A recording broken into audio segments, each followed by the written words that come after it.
Ve'ito Oholiav ben I Achisamach missed that. lemate Dan Charash ve'choshev ve'rokem בתכלת ארגמן, סליחה, ובתולעת השני ובשש. Okay. Yeah, I missed the O there.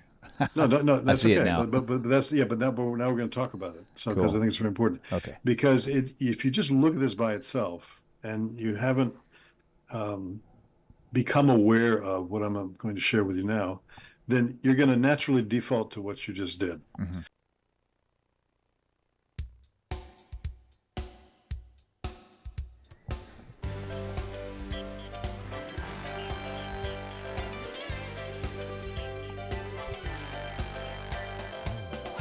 Welcome to TaNaCh Talk. I'm your host, William Hall, broadcasting live from Kingsland, Texas, USA. Where'd that come from? With another episode. That's what it was. US another. With another episode of learning Hebrew with our weekly Torah Parsha. This week we are on Parashat Pekudei, and having our awesome dear friend and teacher, Hebrew scholar, back in the studio as usual. These shows are helping out a lot of people, and they're helping me out. Really excited for it. And if this is your first time, this will be week 23, Parshat Pekudei. Week 23 of what? Oh yeah, thank you. See, I knew I was missing something. So this is not episode 23. This is the week. There's 52 weeks in the year, so this is week 23. So that you're studying the same parsha that every Jew, well, most Jews are studying on the same week. Gavriel, it's good to see you, man. You're looking great as usual. You look like very studious. Well, thank you very much. I work really hard at getting the image down, so Nice, very it's nice. lots of makeup, and so what can I say? I forgot to put our names up, so before you switch, I don't want to cover you up. So if you need me for anything, William at TaNachTalk.com, and then for Gavriel Sanders, it's going to be GS Hebrew. GS Hebrew, Gavriel Sanders Hebrew at gmail.com. So that's right. Reach us out that way. I used to think that Gmail was just, Gavriel mail. So. It could be. You've got that much going on, Oh, nice. Well, listen, speaking of things going on, let's get right into the Parsha. Let's do it. Let's do it. It's a meaty piece with a lot of Thank tough you. terms in it. And another quick reminder, just again, new to the channel, we're going to get right into the Hebrew. We're going to stick with just the text and whatever needs to be explained about it. And then, of course, I'll do a first reading as smooth as I can. Gavriel will come up behind me and reread it the way it should sound in a fluid flow. He'll break down each word with prefixes, suffixes, root words, things of that nature. Probably has a few explanations of why certain vowel points are different. And then towards the last 10 minutes of each show, he's going to give us a little commentary on the weekly Parsha. So, Gavriel, let's go ahead and rock on. Okay, let's get to the text. As you said, William, it's called Pekudei, and we have I'm using tonight off and on the Contemporary Torah, JPS, Jewish Publishing Society translation over in English. I set it up here in a parallel form, and then let me just do one adjustment here. There's something called vocalization down here where we can simplify the text a little bit. Okay, now it's a little cleaner. Very good. We took off what are known as the trup or the cantillation marks. So, William, take it away. Okay. All right, here we go. Let me get my mouse over on the screen. And actually, I am covering... Yeah, leave it right there. That's actually better right there. Okay, perfect. All right, I'm at the white mouse with the caffeine issues. Okay. Ele. Now, I saw this earlier. It's Pekudei, but why is there no dagesh there that makes it the pei? It looks like a fei, like Pekudei. We're going to talk about that. Good deal. Okay, so Ele, Pekudei, HaMishkan. Mishkan. That's interesting. Ha'edut asher pekad al pi Moshe abodat halavaim bayad Itamar ben Aharon HaKohen. Nice. Good job. Excellent. Thank you. Loved your resh because ruffles have ridges, as nice. you said before. Okay, so let's we'll go through it a little bit more up to speed, but still slowly. Ele Pekudei HaMishkan Mishkan ha'edut, asher hukad al pi Moshe, avodat halviim biyad Itamar ben Aharon haKohen. Okay, there's some very interesting, to me anyway. I don't know better, but the fact that you're here and you're learning this with us, I think it has some compelling interest for you. But there's some interesting, what I call minutia, I suppose, uh, little fine points that, and you just brought out one of them. You asked a great question. You said, what happened to the dot? Because we call this what? What's the name of the parsha? Pekudei. Pekudei. So here's the word, but why isn't it called Pekudei. Pekudei? Yeah, Pekudei. Yeah. Okay. So, and the reason for this, and this is one of those little things that shows up over and over again, but most people don't see it. But after they see it, they don't I unsee was going to it. say, yeah, you can't unsee it. Okay. Right. So and we're going to point it out each time it occurs. And it's been occurring all along. In every parsha that we've studied so far, there's at least one or two incidents of it. But again, if you're not conscious of it, it doesn't register. So now let's register it. Okay. I want you to tell me here, what's this word? Ele. Right. What's the last letter? Hey. Okay. What's the second vowel sound here? The segol like egg. Eh. So the last sound that you're hearing here is ele, right? Right. Okay, let's come over here to this word here. Okay. Mishkan. What is it? Mishkan. Okay, let's take the last syllable. What Okay. what does it sound like? Kan. Right. So you hear this last letter here, don't you? Yes. Kan. Okay, it's not an open sound. It's a Right. closed, hard consonantal sound. Right. Okay. Right. But here, it's an open vowel sound. Okay. Is that making sense so far? So far. Right. Okay, so if the word ends, the word before this one ends with an open vowel sound, and you have here what we have called before a bump letter Okay. that normally takes hard, what we call dagesh, that dot there that means the emphasis. Lahadgish in Hebrew means to emphasize. So so it's not emphatic now. It's softer. Okay, so goes from being Ele Pekudei to Ele Fekudei. It was a pronunciation, kind of a gliding, and so we're going to see that again. But that's the first pass at this concept. So once again, to review, this word here before this ends with an open vowel sound. Got him. Right. Okay, it could be an aleph here.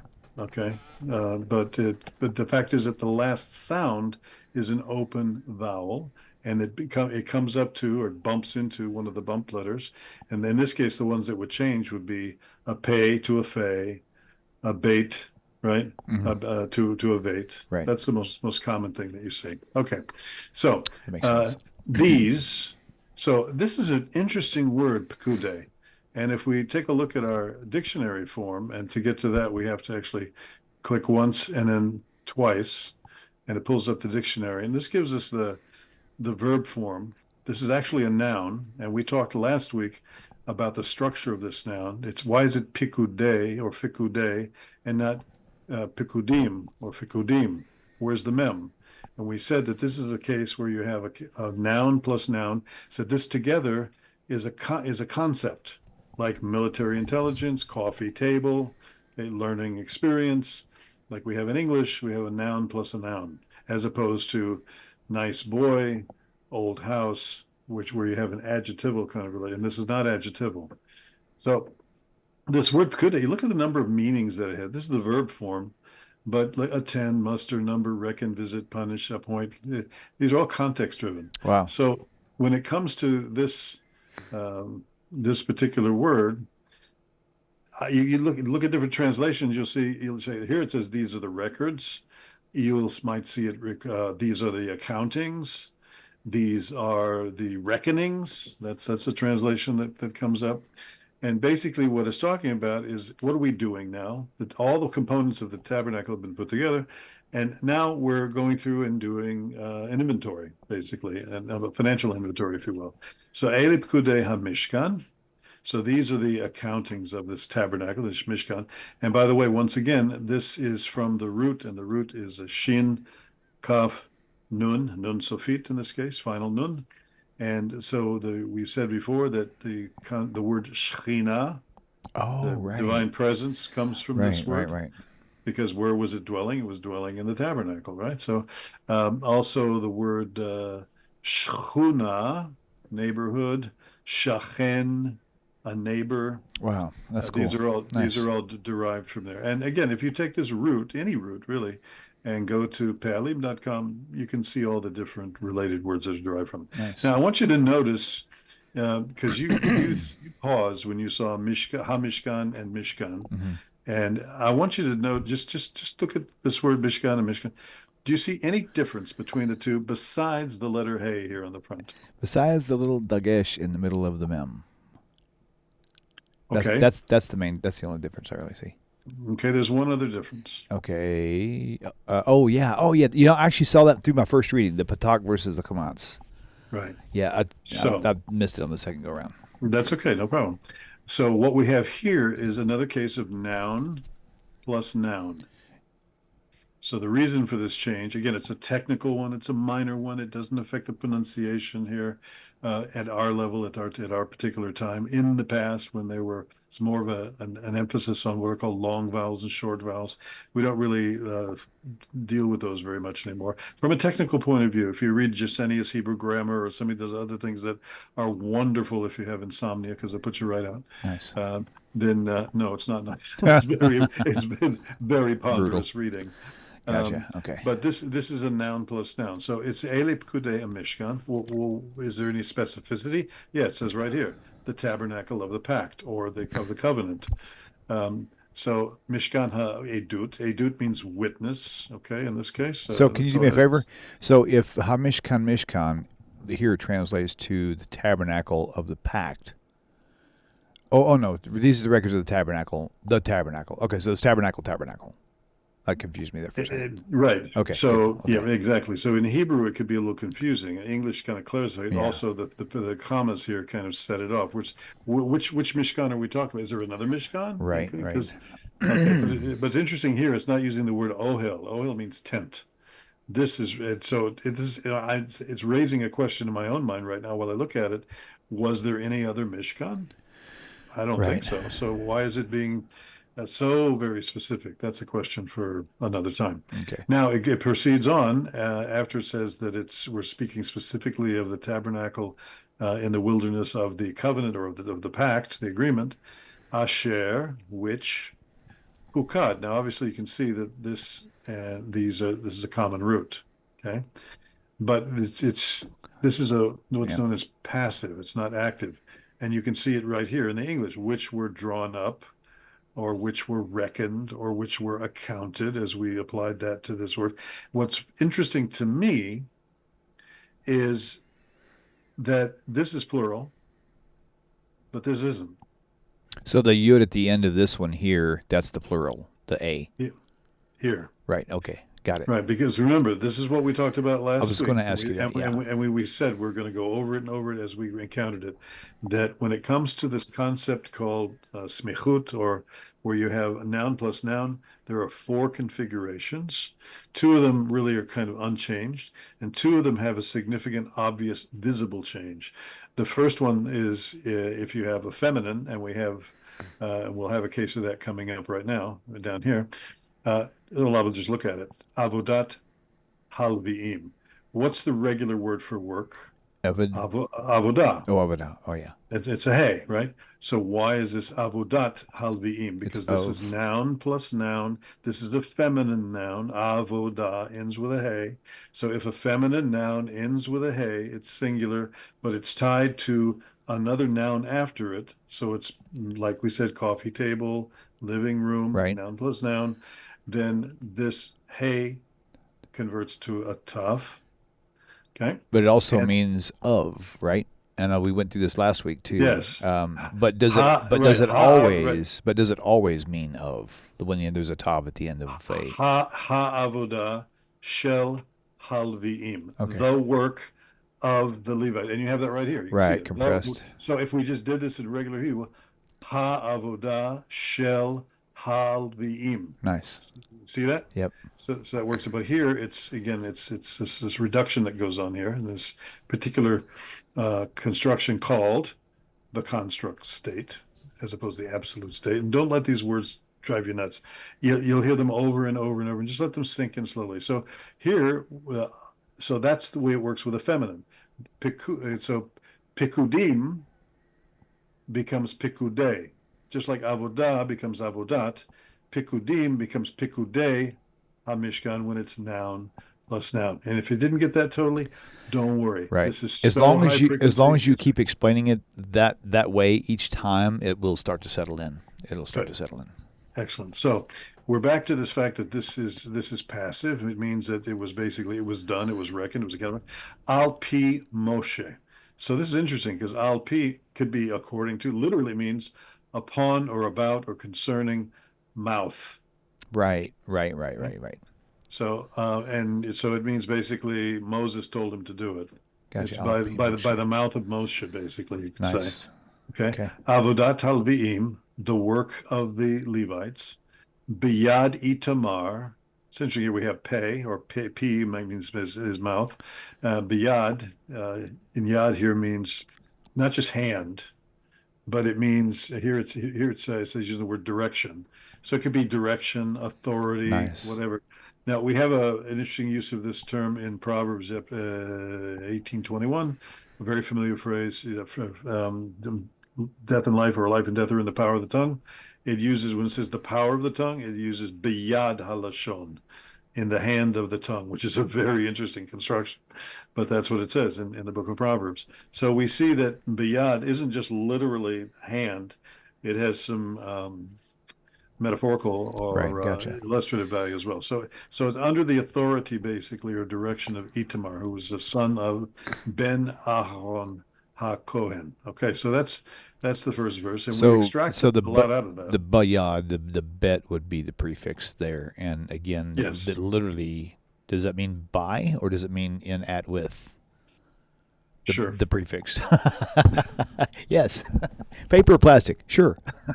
Because here they're translating it under the direction, but that's really an interpretive approach to it. Got it. When literally it's kind of in hand. It's not in the hand, by the way. It Right, would be right. like, that would be ba, right? Bahayad, yeah. It's biyad itamar. So Right. okay, I think we've milked that cow sufficiently. Okay. Let's come on down here to verse 22 and take it away. Okay. All right. Okay. Uvatsalel ben Uri. That's a little bit better. Ben Hur. Too many R's back to back. I won't do. One every once in a while. I'll try to throw my girdler out there. Okay. Lamate Yehuda. You know, it's really cool, real fast on this Yehuda thing. I've told people before, because it's got the Yud, the Hey, a Vav, Dalet, Hey. You know, just for some old Christian friends, I said, the tribe of Judah is very key, because it's like it literally has the tetragrammaton in it. You just added one D. The Dalet means door, so it's like the door to Hashem is through the tribe of Judah. I don't know if that works or not, but it sure did for me. Preach on, brother. Preach on. Cool. Okay, so Yehuda Asa 8 Kol Asher. That's hard. Tziva Hashem et Moshe. Beautiful. Okay, so let's go through it again. And with my little pointer. Uvtzalel ben Uri ben Hur lamate Yehuda asa et kol asher tziva Hashem et Moshe. Nice. Okay, so again, there are little things here. Notice that here it's Vitzalel, and here it's Bitzalel. Right. What's going on here? Well, why is the bait a veit? Well, we talked about this 2 weeks ago, at least, that this is a bump letter. Okay, so a bump letter, which is bait, vav, mem, and pei. You say, why you call it bump? Because if you transliterate it and put this dot right here in the vav, it looks like an oo, right? So, and if a vav stands in front of a bait, another vav, a mem, or a pei, like at the beginning of a sentence, using and, okay, then it changes. Got it. Okay, so that's why it's doing that here. Uvtzalel, Ben Uri, so he's the son of Uri. Now, here's a question. Why is this Ben different from this Ben? Why is this Ben and this is Ven? Oh, right. Because of the soft ending of Uri, maybe? Yes, not Okay. maybe, for sure. Oh, cool. Nice. Hey, I'm learning. Okay, See? you nailed it. No, you nailed Hey. it. Just like we had up here, that this was this, as you said, soft. It's kind of an open. It ends with an open vowel sound, and not with a hard consonant sound. Like here, avodat, Right. okay, or mishkan. Yeah, Okay. closed. Right. Here we have Moshe. That's an open one. So you could actually literally go through a text, a verse, and look at the endings and go, okay, is it See open or the pattern. closed? Right. Is it soft or hard? Okay. Nice. And when Nice. you do that real quick down here, and you see, okay, that's a consonant, that's a vowel. Okay, consonant, consonant, vowel, vowel, vowel, consonant, consonant, Nice. consonant, vowel, vowel, consonant, vowel. Wow. Okay, so is that a little bit more Yeah, yeah. kind of So, understandable? yeah, that's really good. Especially using those two words, like the consonant vowel. That really locks it in pretty good. Hard. Yeah, I hope so. I like I it. mean, Yeah. not everybody is grammatically, literate necessarily, but if you Sure. stick with one of the beautiful things about learning a second language, and I've seen this over and over again, about it was my own personal experience years ago, and with anyone I've taught, their English gets better. So one of the best ways to improve your own command, here's the word command, your own command of the English language is through studying another language by contrast. And then you have to kind of figure out this versus Oh, that nice. and what is it called by contrast. Okay. So, and it's very helpful. So I appreciate, I just want to look at the camera for a moment and say to everyone that's stuck with us up to this point, both through the series and in this particular edition of the program, as we walk and talk through the Parsha, that's really what we're doing. It's a Parsha walk and talk. And that's not a bad title, but we'll keep what we'll keep. I like the funky one that we have. But these are the things that you need to do because everyone wants to do a quick brain dump of information. And when it comes to Hebrew, other languages too, Hebrew is not as hard as Arabic and definitely not as hard as Mandarin or Sanskrit, but it's not so related like we have with Spanish and French and others. So anyway, so we keep walking and talking, and that's what we're going to do. So Bezalel is the son of Uri, and Uri is the son of Hur, okay, from Lamate, Yuda. Mate Yuda, now it's translated of your tribe. This is an interesting word. I just want to look it up in the dictionary here for a second, just to show you, and it's back up here. Okay, I have to find it. Word the tribe.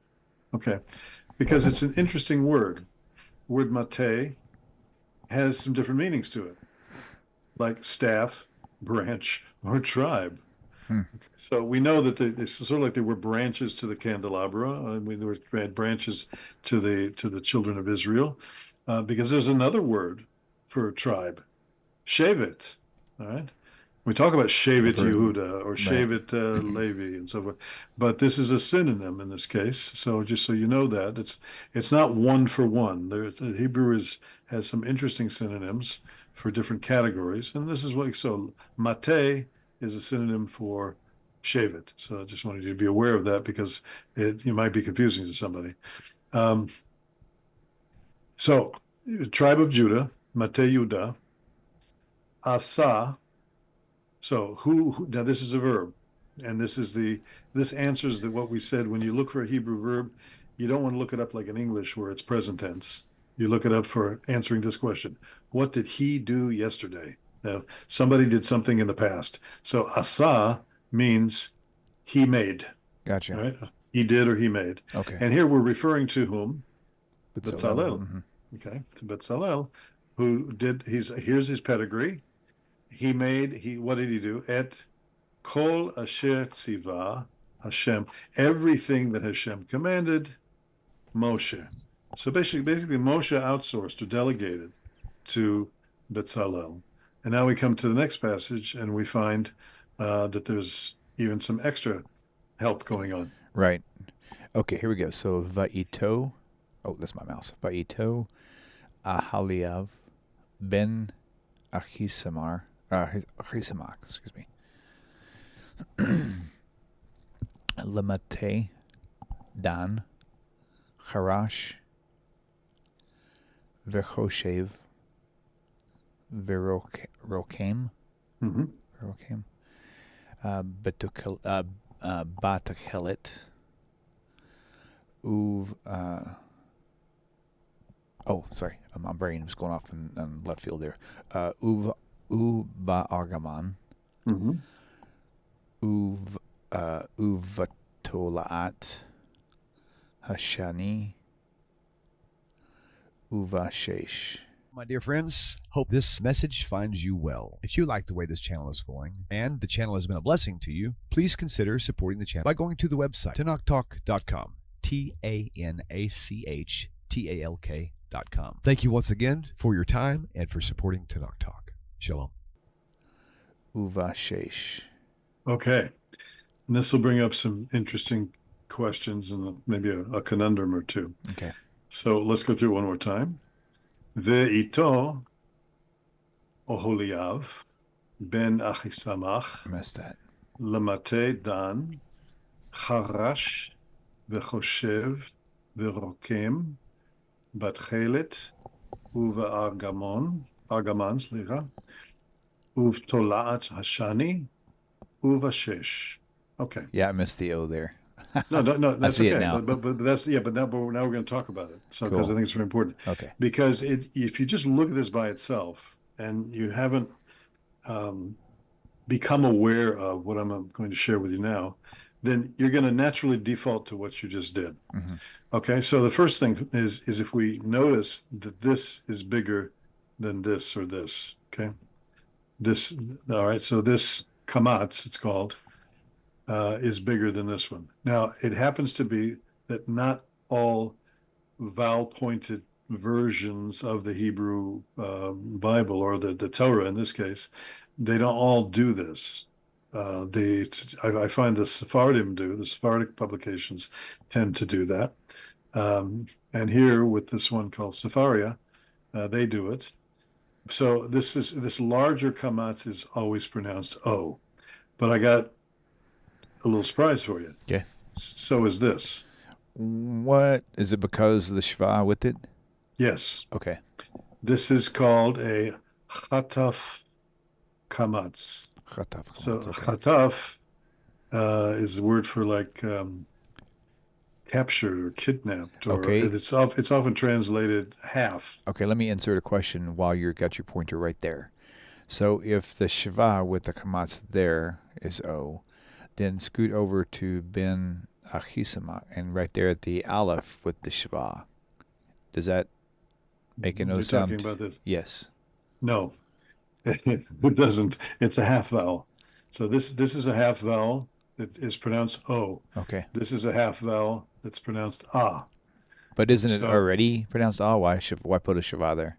Yeah, there's a technical reason for that, and if you Okay. want to look it up on Wikipedia and Cool. and again fall asleep, as I actually looked at it earlier, and I get it, but these are really fine points Got of it. Hebrew grammar that don't really make a lot of Not have a lot of important. value. Not important But right now. but when it comes to this, we want to say his name right. Now, Aholim. see, what's it called? I saw that, but I thought it was a right. typo. No, and it's really not a holiab. It's It's a holiav. holiav, but the reason they put the B here was to distinguish it from a V, right? Okay, I Right. get that. Right. It's somebody made a translation decision from the JPS. Okay, fine. But this is O holiav. Nice. Oh, holiav. Oh, okay. I'm sorry. I'm just showing my roots there. That's So, funny. Oholiav, and he was the son of Ben Achisamach. Achisamach. Okay. And then we just up here we had right here Lamate Yuda, and right here we Right. have Lamate Dan, to or of or from, not from, but the tribe of Dan. Right. And he tells us then three things that this Oholiav was capable of doing. He was a Harash, he was a Choshev, and he was a Rokem. Now I'm going to pause in the middle word for a second and say, wait a minute, Choshev, doesn't that mean think? Well, Yeah, it's the same shorish. It's the same root for one who thinks. Notice how they translated it Designer, here. yeah. It takes a lot of thinking Designer. to do that. Yeah. Yeah, that's right. And harash is an interesting word. They translate it carver, and that's correct. But lehachrish, what I call the number five, the Hiphil version of this word, is to plow. Hmm. So this has something to do in the root meaning of it with like etching or So engraving. even like dig would probably be the same root word. Yes, Okay. right. Yeah, one of the words for dig. There's Okay. another one, kara. And then rokem is to do with, I like this. This is a good translation, embroidery. There's oreg with an ayin, which is weaving. And then here is rokem, which is somebody who can put together like tapestries, Hmm. which is what he did. And so we see that he did this with, and I now notice that all this is rokem ba. So he was this, he was able to engrave. He was this, he was able to design. And he was this, working with all this. So all these subsequent terms right here, the blue, which is tchelet, which is Mm-hmm. has to do with, by the way, Zitzit. the tzitzit, right? Mm-hmm. So the tchelet and the argaman and the tolaat hashani uh, and the shesh, which is not the number six here, by the way. Right. You say, well, wait a minute, it looks exactly like It number does. six. Yeah. It does. Yes, it does. But it's not. It's vashesh, right? Not just shesh. That's right. And in linen. So here it says, no, you're Oh, right. I'm glad you okay. pointed that. Notice this is rokem in blue, in purple, Okay. in, right? Okay. So it is Crimson still yarn. shesh then. It's just not the word we thought it was. Right. And in fine linen. So shesh in Hmm. this case is the fine linen. And so he's working on, in this case, probably either the parochet, the curtains, or Yep. the Right. garments of the priest. So, Before you okay. grow up. So on the last two lines, you have the vet, vav vet. That's Ah, the good. and in, and in, and in. Good. I'm So glad you brought that so out. the See, so there's the only prefixes there, no suffixes. Well, right. Well, again, you get this is a bump letter. right, Bump, right, bump right. letter, bump letter, bump letter. So why is that the oo and not v? Because here we have v and here we have v. So why is this oo and this is oo and this is oo? Because we have the word in this case. So here it says he was an embroiderer, batchelet, and then we're adding and this and this and this. Okay, so it's going to, because it's using the bait here, it has to become a veit. So it's uva, uv, and uva again. All right. Okay, I tell you, this is great doing this with you because it's a totally different experience, especially for me, that's cool. just to talk through it Nice. at this more granular level that we're doing. I really am enjoying it. Just kind of strolling through the tiptoe through the Torah with me. Now that's really dating things. If anybody could identify what I just did. I can't put my finger on it at all, but I vaguely remember hearing something that like tiptoe through the tulips again. So There you go. That's very good. Just Tiny okay, Tim, tiptoe the tulips. all right. So Okay. call You got, mhm. hazahab he asu. Oh, this is asui. Mm-hmm. That's weird. He asui lamal lamalacha bakol malechet malechet. That's an extra breathy with the aleph there, I guess. Malechet. No, not really. Just kind of blow through it like malechet. Mm-hmm. Okay. Hakodesh Vaihi Zahav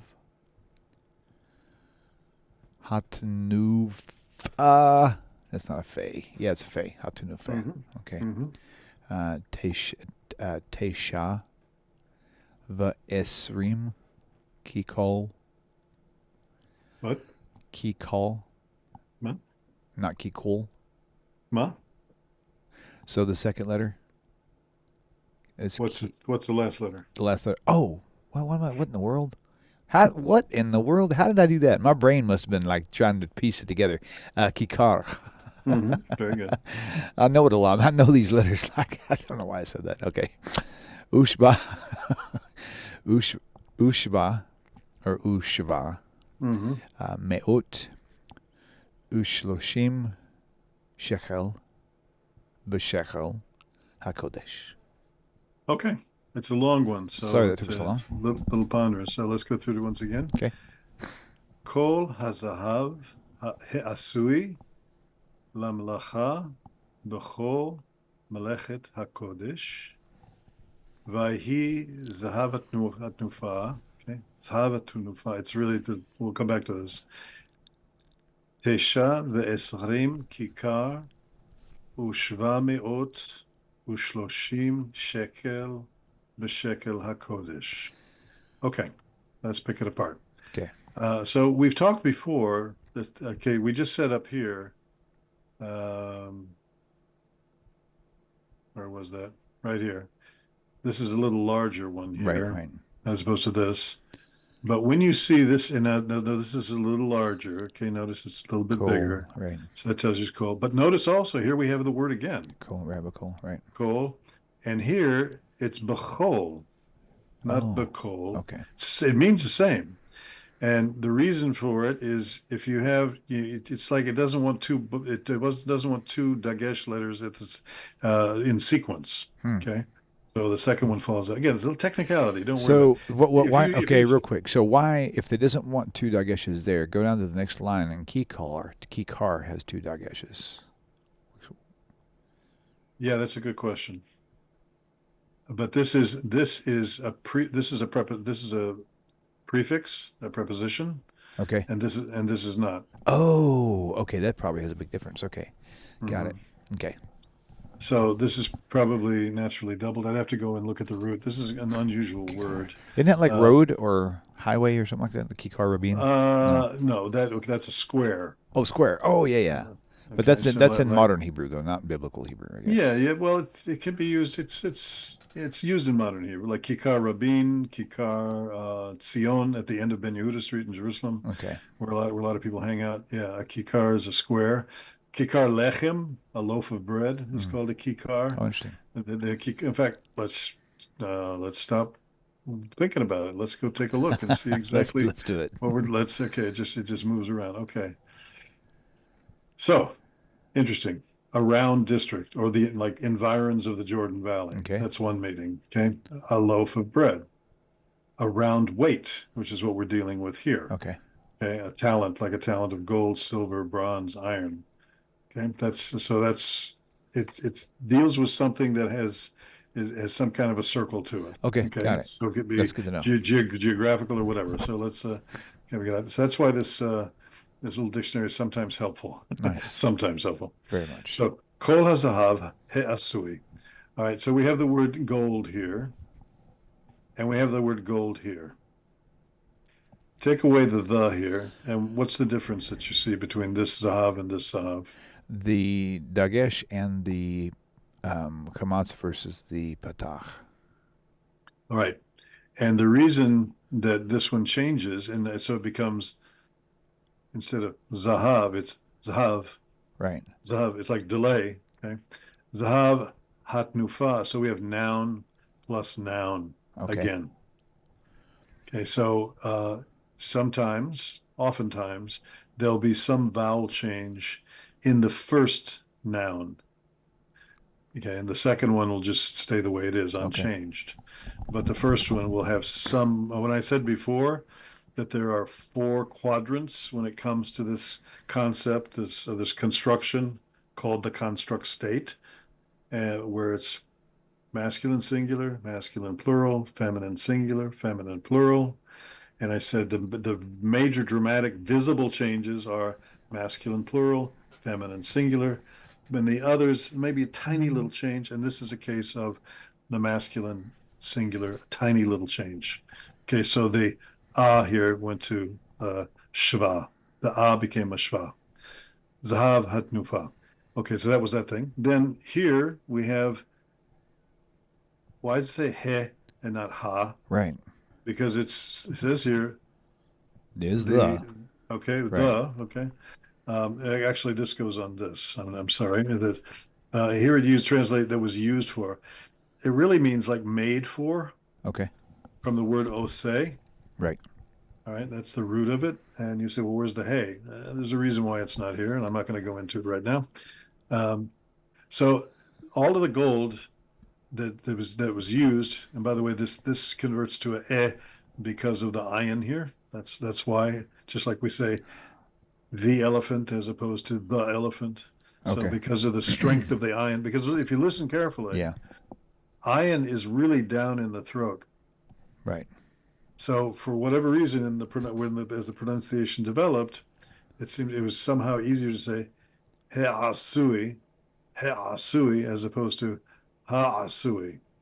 Okay, so I don't hear a whole lot of difference, but it's okay. It is what it is. Just for the reading, if you say ha'asui, nobody's going to bother you. But just for technical reasons, you often will see he in front of an ayin when the he is the. And we've talked last time, I believe it was last time, we've done so many programs, that malacha, here it's lamlacha. Malacha, what's the difference between malacha and up here we use the word avodah, right? Mm-hmm.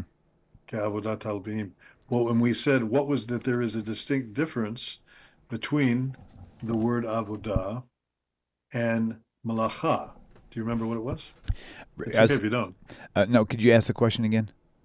Yeah, what's the difference between the word avodah, which is translated work, Right. and malacha, which is also translated work? First, is there a difference, and what is the difference? Right. So I've heard malacha is, I think it includes work. It's not, it doesn't actually mean just work. I think there's certain things it's associated with, right? And then avodah is like the act of doing the work or something like that, not the work itself. Is that right? That's such a great answer.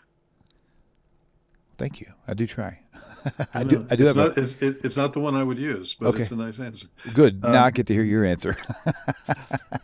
That's fine.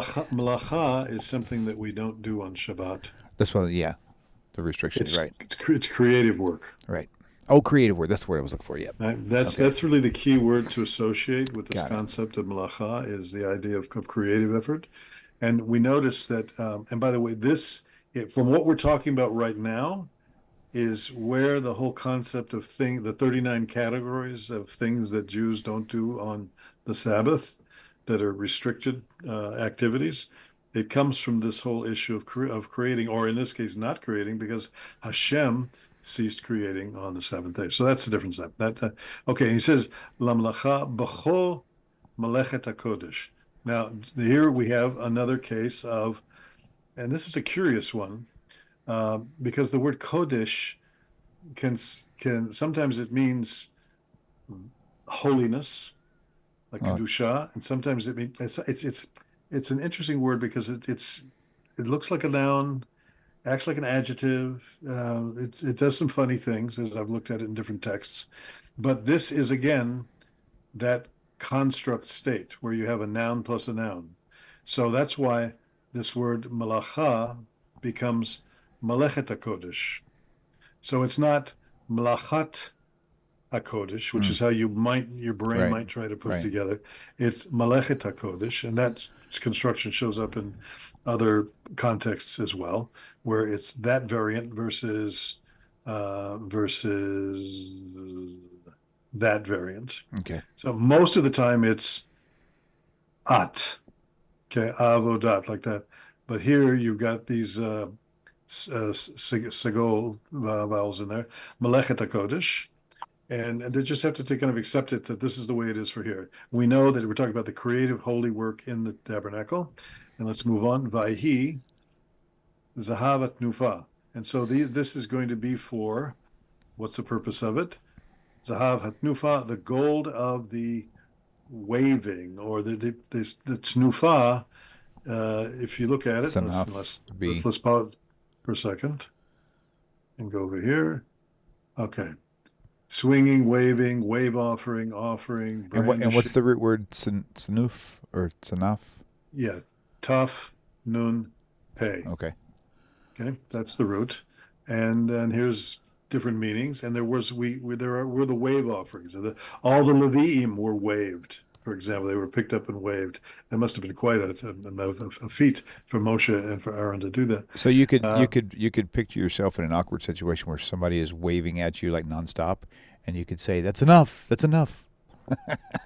Oh, good. All right, that's a nice way to remember that. I have Very a question good. for you. Can you scroll up one line? Right there. Okay, so this being on a more elementary thing that I should know already, I know that the shva is kind of like a stop sign. So my brain has two ways of reading that, but only one of them is right, and that's what I need you. So lam lacha or la malacha. That's what that. So when I see those, like down underneath here, where it says vayhi, so is it vayehi or is it vayhi? Right? Okay, so I'm glad you brought this up. Okay. Okay, how many dots are in the Shema? 2. That tells us that just for our own learning purposes, it tells me that there's that's not the original intent, but there's 2 functions of the Shema. Okay. So on the one hand, the Shema closes The syllable. a syllable. So it'd be lam. Right. Okay. Lam lecha, lam lacha, lam lacha. Lam lacha. Okay. So the other thing that the Shema does is it has a half vowel articulation or expression or statement. And we see that here because there's no syllable to be closed here, right? Right. Okay. You don't have a letter in front of it, right? Like you do here. Right. That's definitely a full syllable unto itself. This is not there's no syllabification here. Okay. So it's zahav. Like I keep referring back to the English word delay. The Oh E, yeah, that's a good example. Okay, the E in the English word delay is not delay, right? It's delay. And so that's the same thing here. Here it is, b'chol, the same thing. As opposed to here, ush, that closes the syllable. Right. Here, I call this the speed bump, b'shekel, okay? Yeah. So here it closes, ush. Right. Oosh. Okay. Okay, so we see that this is a shva, like a speed bump. So just to recap, there are 2 dots under as a shva, constituting a shva. That reminds me that there's 2 purposes to the shva. One is if it's usually at the beginning of a word and it's just like a half vowel, like in the word delay, or it closes a syllable like we saw here and here. All right. Let's talk about some numbers for just a moment, and then let's transition to the end. Okay. So here we have the number Tesha, 9, ve'esrim. And the word eser means 10, and this literally could mean tens, but it means in this case 2 tens, because the least possible the quantity would be 2, right? So it's a couple of tens, which is 20. As opposed to then we go into shloshim, arba'im, chamishim, etc. So it says literally 9 and 20. That's how it's worded. Then we come over here to this next number, 730. How do we say 730 in Hebrew? Ushvamaot, ushloshim. So shvamaot is from the word sheva. Shvamaot. Now, if it were without the vav here, the and, it would be just like the little speed bump that we talked about before, but the bait is not here. Okay, this is sheva. It's always sheva. Shva meot ushloshim shekel v'shekel hakodesh. Now, this issue of weights, shekel, kikar, we're going to talk about that in a minute. I'm going to show you on a slide again, which you're able to request that. So, with your permission, I think I'd like to segue to the Sure. the summary of everything here. Yeah, let's do that. So we're going to go right into the weekly Torah Parsha now. So, right. All right, go right ahead.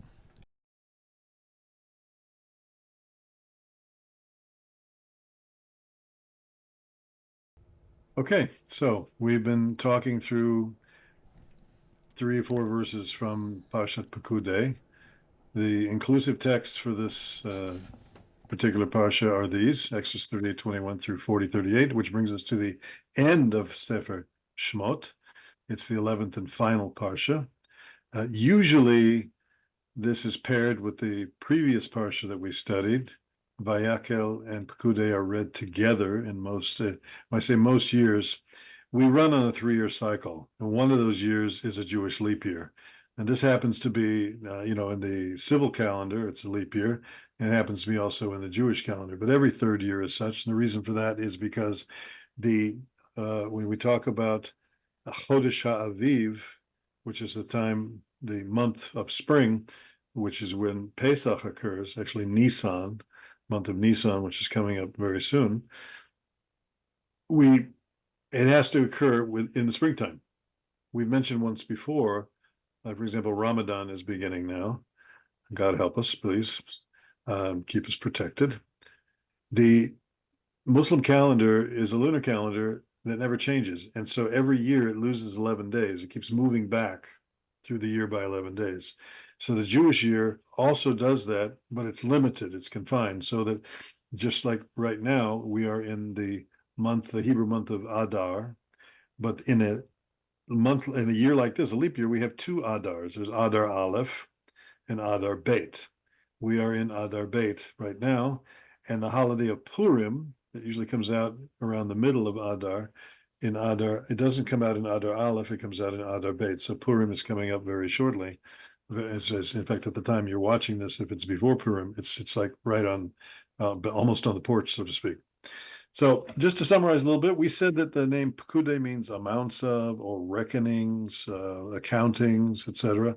And Moshe he was very conscientious about all of like you mentioned, the vast wealth that was to pass through his hands in the construction of this gorgeous, glistening, elaborate, breathtaking, really, tabernacle, this tent of meeting in the wilderness.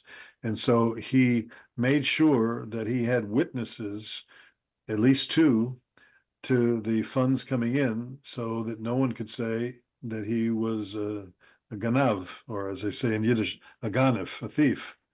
In fact, he contributed a lot of his own personal wealth to the tabernacle as well. And so this was the accounting's kind of inventory: the gold, the silver, the copper that was given.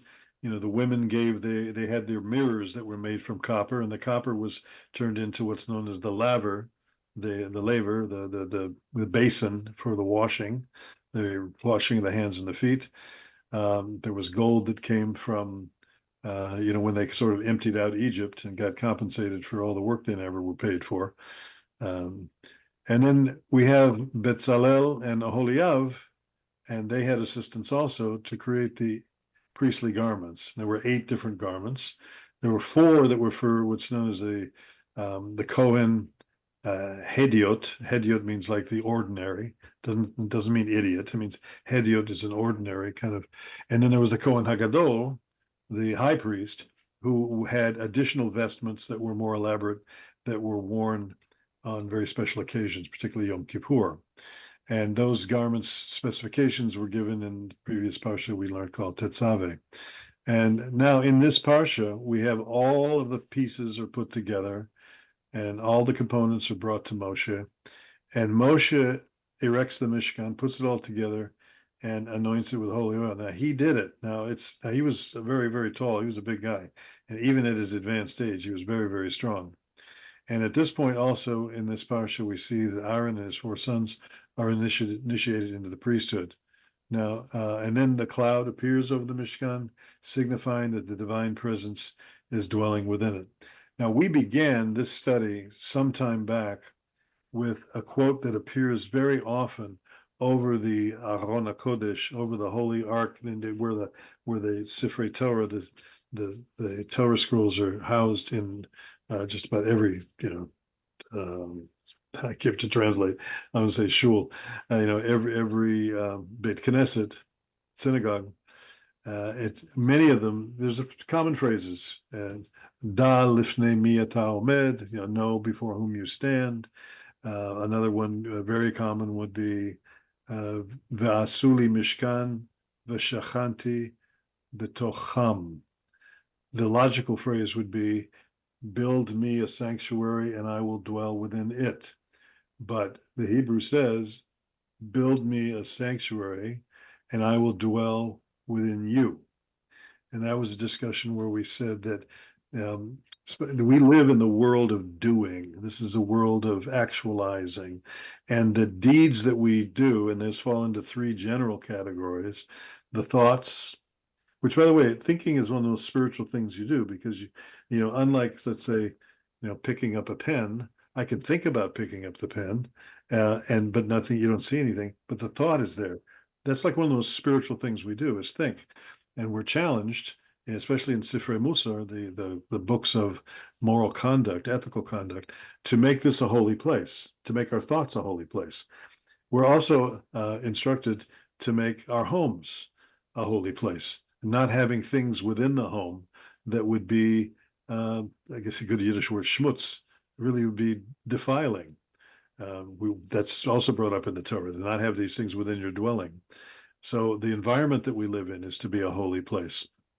And then the actions that we do in these places are to be holy. And when we talk about holy, that's one of those like really religious words. I used to hear it and go, oh, holy. What does that? Be holy. What does that mean? It really means be set apart for special purposes. I like to think of dishes that we use on Passover. They're only used on Passover. So they're holy in the sense that they're sanctified, they're set apart. They have a holy purpose to them. So when Hashem tells the Jewish people to be a holy nation, then it means, again, set apart for special purposes. And the challenge, and this goes for all of us, because even if everybody, if you're B'nai Noach, those who follow the 7 laws given to Noah, which preceded Judaism by quite some time, all of these things are to bring up, to elevate the quality of our life. And we talked before, like when Aaron went up to light the lamp, Vahalotcha, went up to light. All of these deeds are to bring us up. There are deeds that can bring us down, just like there are thoughts that can bring us down, and there are environments that we can be in that bring us down. And our challenge in this life, I mean, the evil things are obvious. It's the good things that aren't so good for us, all right, that we have to look for and say, wait a minute, question those. Is this going to bring me closer to who I really am or want to be? Because it's all about, I told you last week or the week before, when a rabbi asked me 24 years ago, maybe, and he said, this is before my name was Gavriel. And so he said, I was in my process. He said, could you describe Judaism in one word? And I said, yeah, elevator. So we're here to elevate things. And it starts with our attitude when we get up. Now, for me as a Jew, I've said there's something I say to Hashem the moment I get out of bed, even before I get out of bed in the morning. It takes a few seconds. I say, Modeh ani lefanecha. I am grateful, or I confess, or I declare before you, Modeh ani lefanecha, Melech chai v'kayam, King, chai, living and existent, Shechzarta bi, you caused to return to me, Nishmati, my soul, Bechemla, in your mercy, Rabba emunotecha, great are your faithfulness, or great is your faith. So I get up in the morning, and the fact that I'm alive means Hashem has a purpose for me for that day, and it's always a holy purpose to bring us to wholeness. All right. So you're going to have challenges. I'm going to have challenges to deviate my path. Things come my way that could take me where I don't want to go. And it usually starts in the thought. So all these things that we're talking about here, we just read a lot of difficult things about putting together something that doesn't exist today in a desert far, far, long ago, far, far away. Sounds like a movie, right? That we all saw. But the real Star Wars today is within ourselves. The challenge for us is to take the desert of our life and turn it into a garden of opportunity through holy actions, holy thoughts, changing our environment to be a place that's conducive where the divine presence can dwell within each of us. Vasuli Mishkan, and they shall build for me a sanctuary. V'shachanti betocham. So Hashem's presence surely was with the Mishkan, as it says right here. So the shachen means dwelling, all right? It was there. But what's important for you and me today is that all of this is put together in such a way for us to find a place for ourselves there. Now, one thing, I'm just going to show this really quickly, and then we're done with it. One other thing I want to show you. Okay. These are weights and you can look this up really easily. If you want to get a comparison of what we're talking about. The last thing I wanted to show you is an art scroll, and Rabbi Avram Bitterman, happens to be a friend of mine for many, many years. Um, and this is really a fascinating book that you should pick up for yourself. It's not I cheap. actually have that book. Yeah. Oh, do you? It's sitting right up there on Yeah. my shelf. Yeah. It's a beautiful, isn't it? Yes, sir. And I think it comes in at least two, if not three different sizes, and it's well worth having so that you can then visualize these more difficult pieces that we read, and especially now as we're coming into shortly the Sefer Vayikra, the book of Leviticus, which again has a lot of tough stuff to visualize, and so ArtScroll's done a nice job of doing that. Nice. Any final comment on your side, Mr. William? Switch cameras, and then we will wrap this baby up. It's been a good show. I do, and I've said this each week. The more you repeat things that seem trivial to us now, or things that are important but seem like it's too hard to grasp, I'm already starting to see a pattern. I'm already starting to pick up on it. So, and for the viewer out there, like I said, this is week number 23 we're working on now, week 23 of 52. And so if you want to go back, I think we started with week 18, I think. So we've got 5. Well, this will be our 5th installment. So you want to check those out because they're very helpful. Just go through that repetition. That's so helpful. And so that was a great show today, Rabbi. I call Rabbi. You are a rabbi, even though you don't have a smicha, but you're a teacher. So You want to know something funny? yes. My rabbi, who's a big gadol, Does he call you Rabbi? he calls me rabbi. Really? And I've told him before. Wow. I said, no, rabbi. He insists absolutely calling me rabbi. That's great. He took Wow. me to task about it recently, and Wow. and all my students at where I taught at high school call me that. So it just means teacher. That's really right. So That works. Yep. Okay. Listen, I want to thank everybody again. Just a little plug for myself. Forgive me for that. No, definitely go for it. I do have. I've gone back onto radio recently on WNEW New York, 102.7 FM HD3, I think it is. But I also have a podcast that I take that show and I put it as a podcast at jewishpodcasts.fm.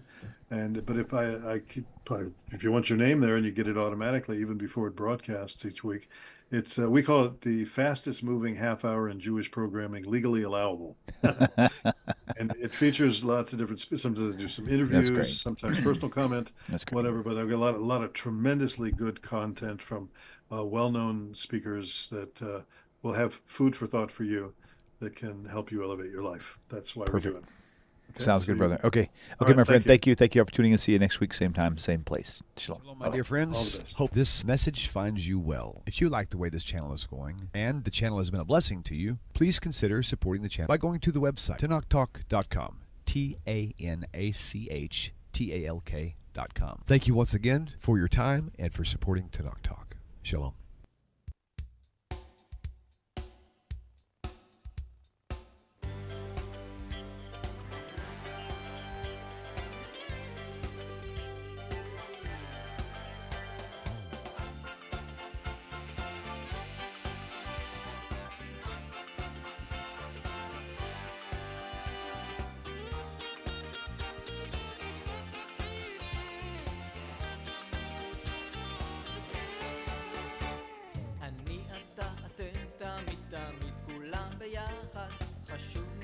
חשוב והכרחי להיות ביחד.